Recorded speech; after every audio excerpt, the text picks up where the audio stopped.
afegit de les noves tecnologies és brutal i per tant jo crec que això que diuen ara l'internet de les coses, no? Que ens afecta a tots els àmbits de la vida i serà present en mons com el de la biomedicina o, en fi, la vida quotidiana en general.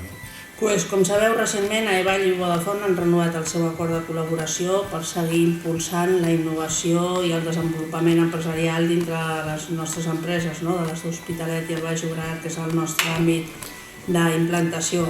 Aivall ha creat una nova associació que es diu Smart Space per desenvolupar tots els temes smart a nivell estatal i Vodafone no solament és soci, sinó que és una de les empreses tractores que lidera l'àmbit de la connectivitat. Moltes gràcies, Albert, i com vulguis.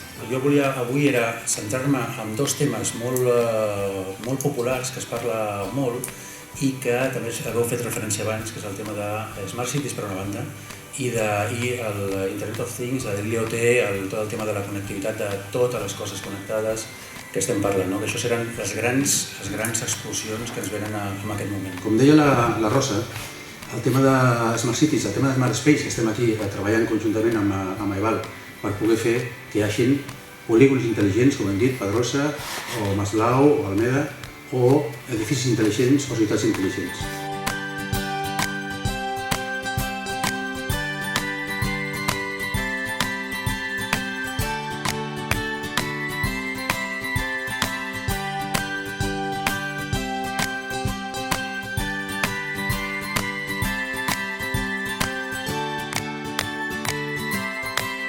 Gràcies a tots i fins la propera, que serà el 10 de març. Gràcies.